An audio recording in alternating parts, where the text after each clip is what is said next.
Come on in, honey. The lantern's lit, the veil's a little thin, and the wind's been dying to carry a few secrets your way. Welcome to Raven's Ramblings, where the shadows walk beside us and the past never stays buried, and a good spell can speak louder than a sermon. I'm Raven Nightingale, part healer, part hellraiser, keeper of the old ways and ghost stories alike. So pull up a chair, listen close. You never know what might be whispering in the dark.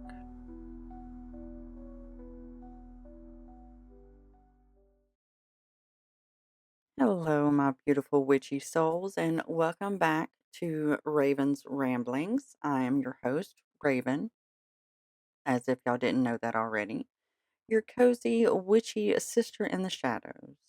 And tonight we're going to talk about something that I think a lot of us go through, but not a lot of us really want to admit. And it is something that I personally have been struggling with the last few weeks, especially.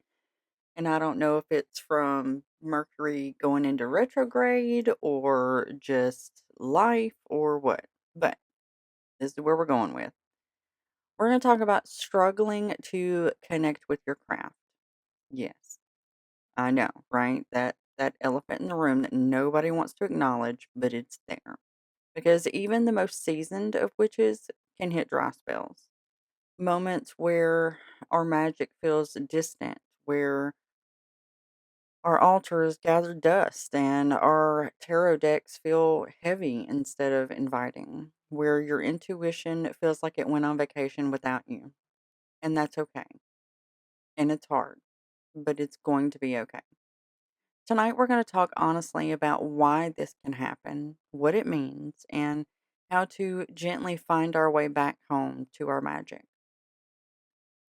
So, let's just say it super plainly. There is nothing wrong with you if you feel disconnected.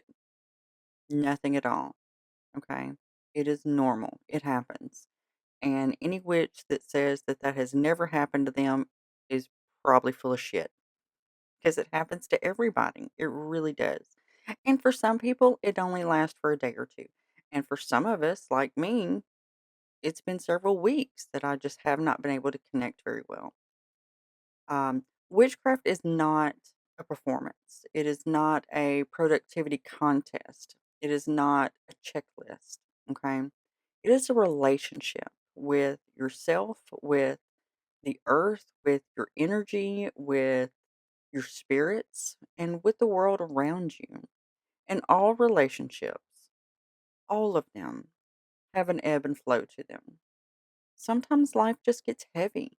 Sometimes trauma and stress or grief or burnout or just being emotionally overwhelmed can quietly smother that spark. And sometimes, sometimes we're just tired. We're just soul tired. And that's okay. And the idea of casting a spell during those moments or pulling a tarot card feels like just one more thing on your to do plate. Therefore, you're not happy in it. And you are not alone in that. And it's going to be okay. Okay. I promise you it is going to be okay. So there is this romanticized image, okay, of a witch who wakes up every day lighting incense and stirring intention into their tea and journaling under the moon and crafting spells like it's breathing. But that is not really reality. If you can do that, oh my God, you are a one in a billion because that is not the rule. That is the exception. Okay? Because real life looks like rushing to work and mental health dips and exhaustion and responsibilities and navigating mundane relationships. And sometimes it's just trying to survive the damn week or the day, even. You are not failing your craft, you are being human. And witchcraft is supposed to support your humanity, not fight it. All right? So, something that I really, really need you to hear, okay? This is very important, especially in these darker times where our brain is playing tricks on us, basically. Your magic does not disappear just because you can't feel it right now. It does not abandon you. It does not judge you. It does not downgrade you to bad witch status. Your craft is patient. Even when you're numb, even when you're disconnected, even when you feel like a stranger to yourself, the magic is still there. It is quietly and softly waiting. It did not run away, it did not abandon. So, our goal is to always find our way back gently. There's no need to force yourself into huge rituals and yada yada. So when you're ready to reconnect, it doesn't have to be that big dramatic or ceremonial moment. Start something small, smaller than you think. Okay? Simple stuff like what I did while ago. Lighting one candle and just sitting with it for a minute. And you can kind of see it burning back here behind me on my altar. I lit my candle and I sat with it for a good 5 minutes before I started recording this podcast. Stir intention into your tea or your coffee, even if that intention is something simple like, I just want to feel okay again. That's all right. Simple, remember? Open a window and let the air shift in your space, even if you don't call it a cleansing.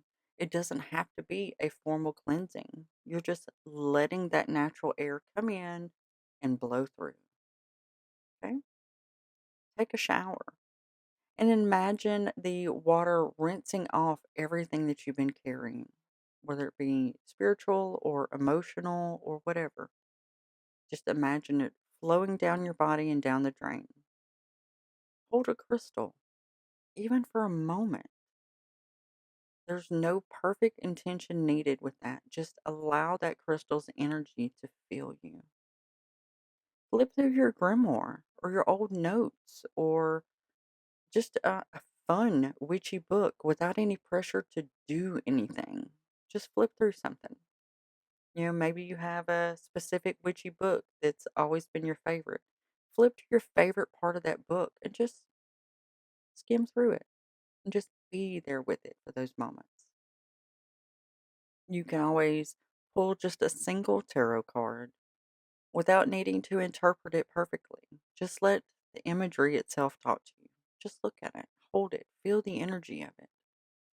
These tiny moments are bridges. They remind your spirit what magic feels like, and slowly, gently, you'll come home to it. Okay? So, one of the most healing truths is this: your witchcraft has seasons. Okay? There is a season of fire and action, and there's a season of deep intuition, and there are seasons of learning and ritual and seasons of stillness and seasons of silence. Okay? Everything has an ebb and flow, even your witchcraft, even your magic. None of those things mean that you're failing. Silence can be sacred. Stillness itself can be a spell. Rest can be ritual. And shadow can be a teacher. Your magic is not gone, it is shifting. Okay? And no matter what, you are still a witch. So let me say this directly to those of you like me who have felt this way, whether it be now or prior or when you come to it in the future. Even when you are drained, even when you are overwhelmed, even when you don't feel magical at all, you and I are still a witch. You are still powerful. Your connection is not broken. You have not lost your gifts. They're still there. just waiting. Sometimes the most magical thing you can do is just survive the storm. And when that storm finally passes, even just a little bit, you're going to feel that spark again. Not because you forced it, but because you let yourself breathe long enough for it to come back. Okay? So, if this episode resonated with you, know that you are not alone. And even someone like me who's been doing this for, well, since the 1900s, you're not alone.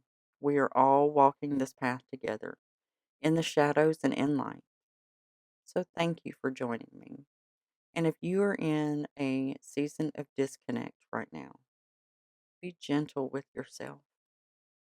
The magic is still inside you, always.